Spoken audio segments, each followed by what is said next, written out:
So after smashing the ceiling in 2017, you're back to reprise your role as Diana Prince, Wonder Woman, and you're also serving as a producer. Can you talk a little bit about what it was like this time around on set and also how you balanced your producing responsibilities?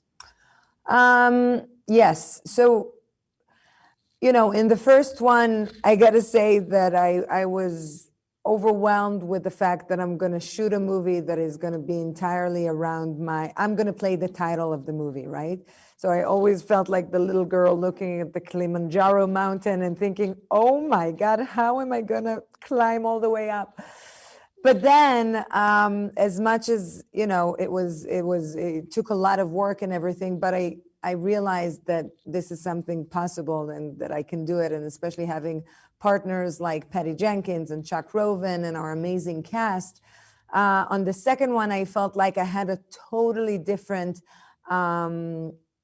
experience.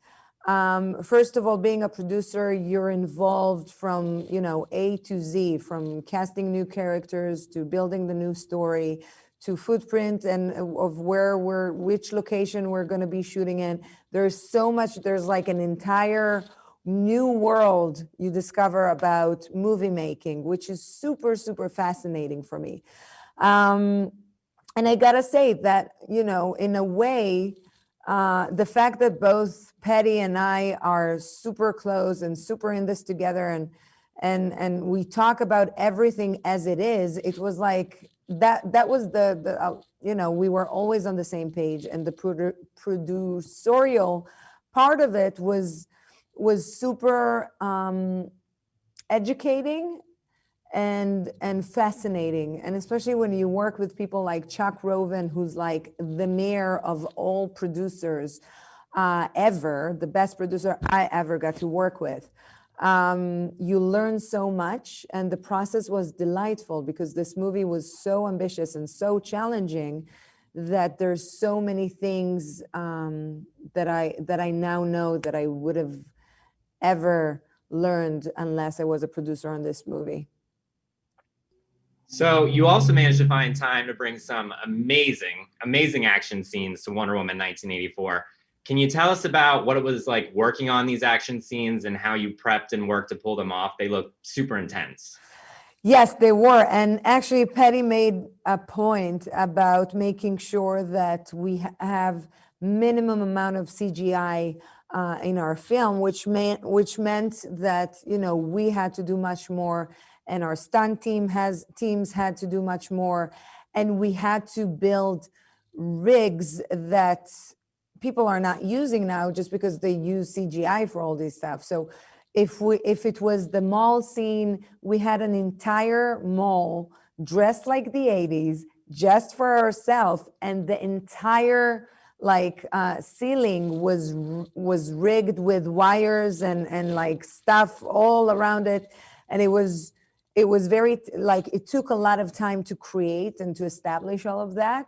And it took a lot of time to rehearse all of that. We have the best stunt team in the world.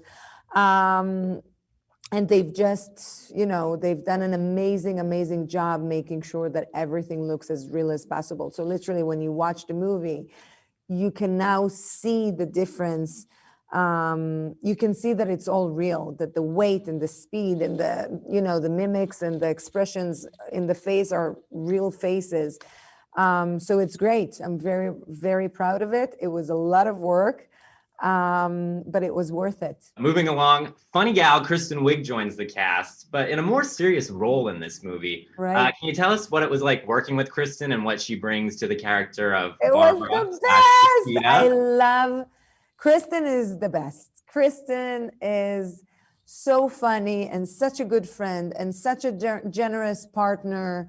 And just like she made the process so delightful for me. We literally did like SNL's skits while shooting, between, while they were changing sets or shots or whatever. She's funny, she's fun, she's smart, she's just like, she's amazing. I love her so much. I love hearing that. And that probably was a blast on set. Like, And by the way, and also she's super talented, and she's done an amazing, I feel like she was given such a challenging arc to play, and she nailed it, from being the insecure, vulnerable, shy person to like a super vicious, strong, scary, dark character. And she gave all different colors and in all different ranges, and she's so talented. She's the best. That's great to hear. We got to wrap up, but I want to ask one quick question, which is universal to all of you. Why do you think Wonder Woman resonates with so many people around the world? Wonder Woman stands for love and for compassion and empathy and peace. And I think this is something we all love and we all can connect to. And, you know, so she's just, her biggest weapon and her biggest tool is her heart. And that's why people likes her so much. She's good.